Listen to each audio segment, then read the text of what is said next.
Hello, everyone. Hope you all are having a great day. I hope you all watched the national championship game against University of Connecticut and South Carolina.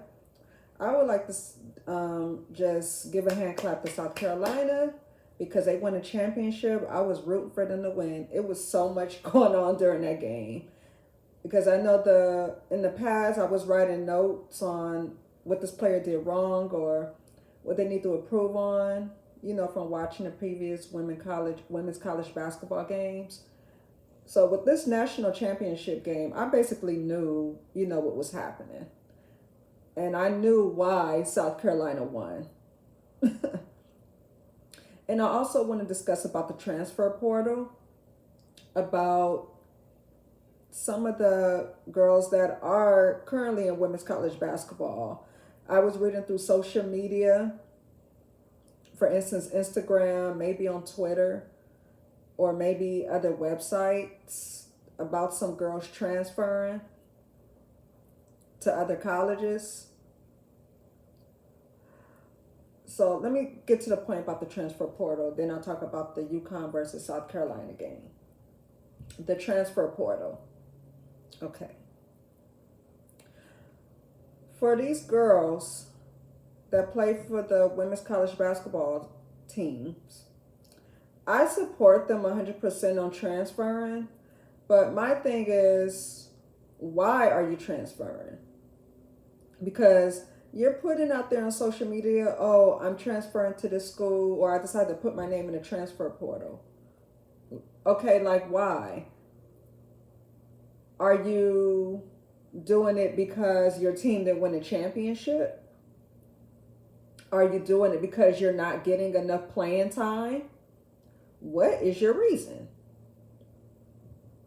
Because there's some that do get playing time from watching the NCAA tournament games when some of the college teams made it to like the Elite Eight or Sweet 16.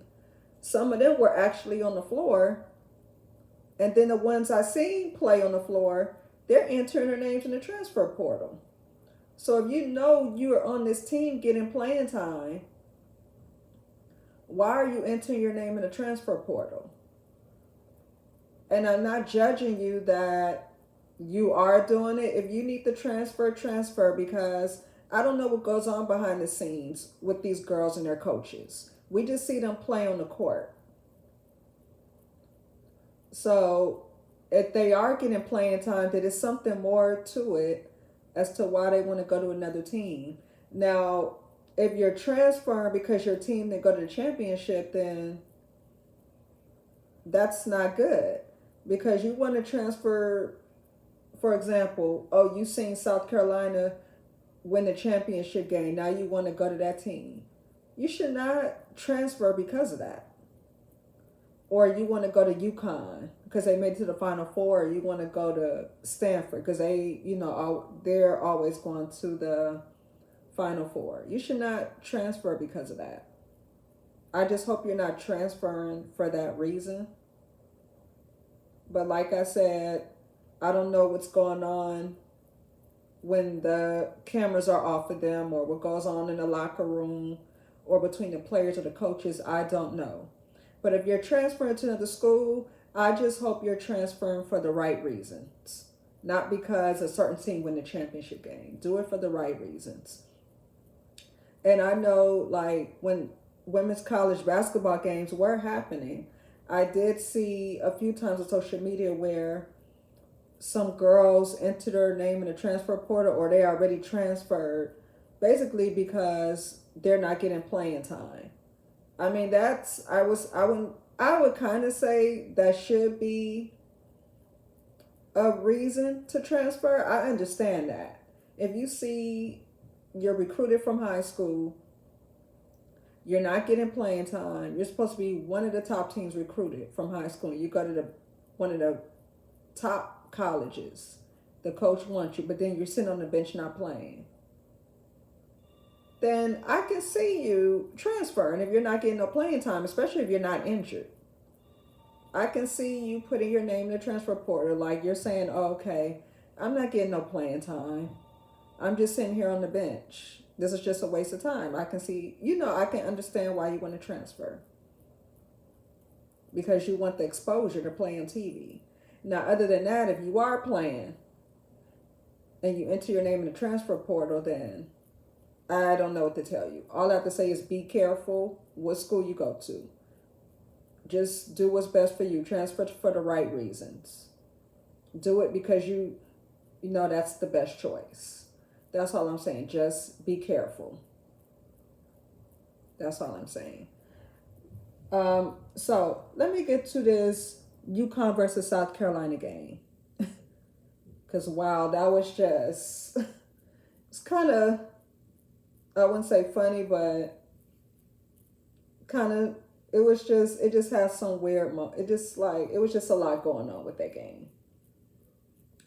Now with UConn, I felt that Paige was playing all by herself. She didn't have no support from her team members in winning the championship game. Because I did see that Paige from UConn really wanted to win this game. And it just seemed like it was 5 against Paige, like just 5 against 1.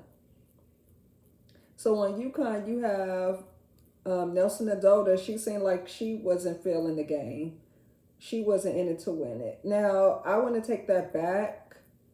I don't know what she was feeling. Now that I think about it, I did read, maybe on YouTube or something that she wasn't feeling well or she was sick. I don't know what was going on. It just seemed like her heart wasn't in the game. She didn't really go as hard in the game because I know Aaliyah Boston was running all over her in the center, section. And then Azzy Fudd, she wasn't in the game. She didn't get but I did see the coach put her in for a few minutes and then he had her sit back down. But I read that she wasn't feeling well. She was sick. But he put her in for a little while, let her get some minutes, and then he just had her sit down. Because she's a good 3-point shooter. I think maybe she could have shot 1 3, but she didn't really play. So that kind of made UConn suffer a bit on, not winning a championship. But I wasn't rooting for UConn. I was rooting for South Carolina. But it was a lot going on with UConn as to why they didn't win. Just injuries. People, just being sick.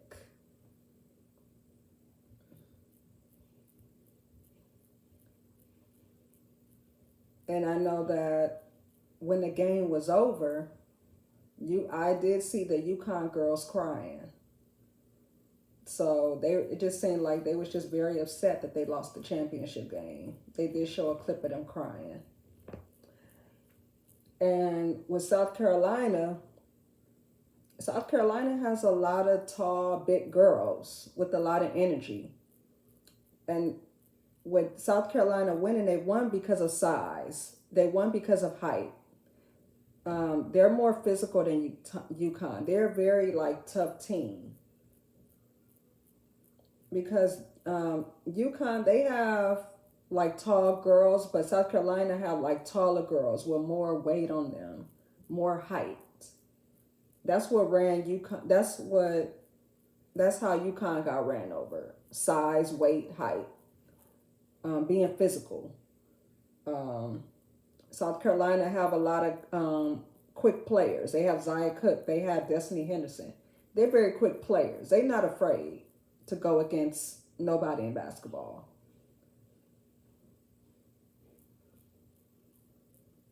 And I know Destiny Henderson,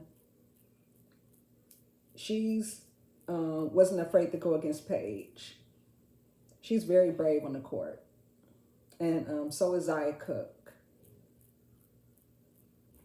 And Destiny Henderson, she scored career high points that game.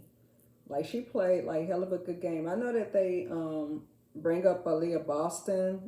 I think she got most outstanding player that day.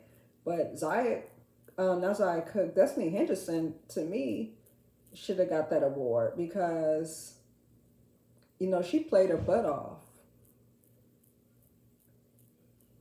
And I know that Destiny Henderson, she entered her name in the WNBA portal, which is good because I know she's going to do awesome in the WNBA.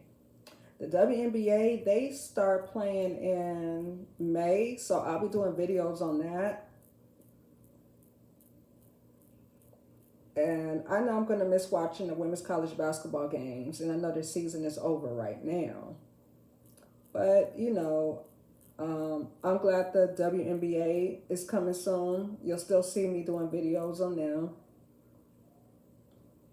So I'm excited for that to come back. And the score for the national championship game. Connecticut had 49. South Carolina had 64. So there was no way that South Carolina was going to let UConn beat them. There was no way. But before they played the national championship game, I was kind of nervous for South Carolina because I didn't know like what was going on through UConn mind. But when I watched the game, I was like, okay, South Carolina got this. Because they basically ran all over UConn.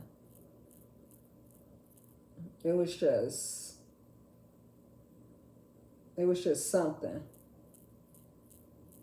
So I hope South Carolina win another title next year. I'll be rooting for them next year.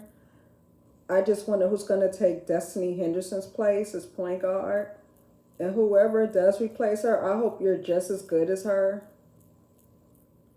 And I'm not saying be 10 times better, but just do you.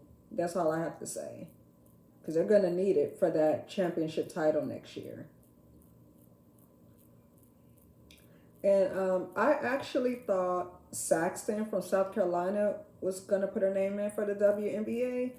But from what I read on social media, she's going to do another year at South Carolina. So this may be her 5th year. Maybe that's what she decided. So I don't know what's going on with that. So maybe next year, in 2023, she may put her name in for the WNBA. But with Saxton coming back, that's a good thing. Because they're probably going to need her. Well, they will need her. I'm sure Dawn Staley is happy she's coming back.